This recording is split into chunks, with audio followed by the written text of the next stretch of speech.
So in 2022, I was working exclusively in Unreal, specializing in VR-related experiences and games until one day I came across this engine with a blue robot for a logo.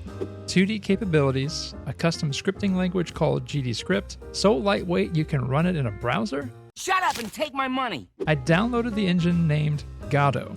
I know it sounds weird, but it's right on their website. And I was hooked, and after living in the world of Godot, I'm here to tell you why 2023 is the year the Godot engine will dominate. 2022 brought some really great things to the world of game development. Unreal Engine 5 was released, and we call this new technology Nanite. Have you seen what Nanite and Lumen can do? Holy Unity continues to lead the market and grow its already huge user base. Just don't ask their CEO about monetization. And it seems like every week we are gifted some crazy new AI tool that tries to reinvent everyone's workflow. So why Godot? All of these amazing games are being made in other engines, and holy crap, have you seen Nanite and Lumen? Holy But Godot's making moves too. There are a lot of awesome games being made with the Godot engine.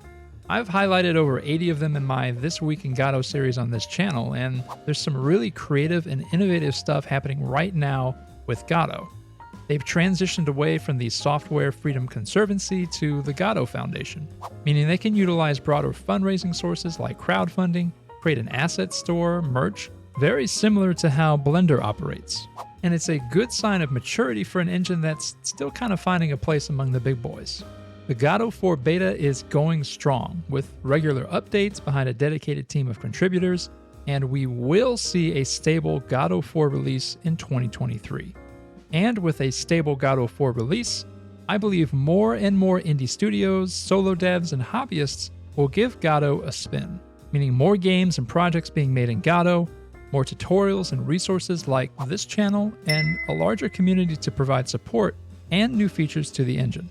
You see, the cool thing about Godot is that it's open source, and if you haven't heard that term before, it means a license in which the copyright holder grants users the rights to use, study, change, and distribute the software and its source code to anyone and for any purpose. I've done web development for nearly 2 decades now, so I know the highs and lows of an open source environment. Open source can be really messy, but a large community-based collab can make big strides in a lot of areas when the community is passionate. And the Godot community is passionate. The Godot community takes a lot of pride in what they create in the game engine, even if they can't agree on what to call it. And I think it's because the engine attracts a certain subset of people interested in game dev. It's not the most supported engine or the engine with the most features, but the workflow and the logic of the engine really resonates with people.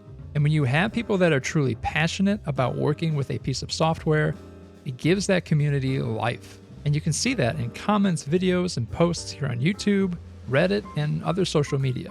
There's also a great deal of support between Godot users, especially for people that are new to game dev.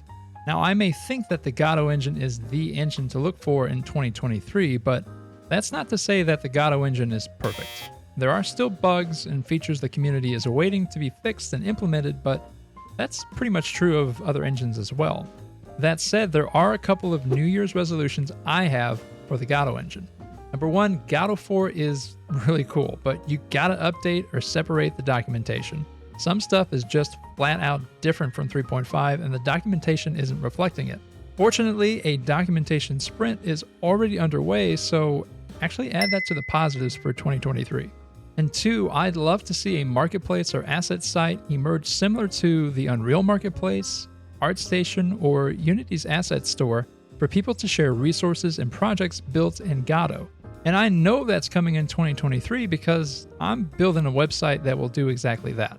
So 2023 is going to be a breakout year for the Godot engine, and I think we're going to see even more adoption, community building, and titles utilizing Godot as their game engine of choice.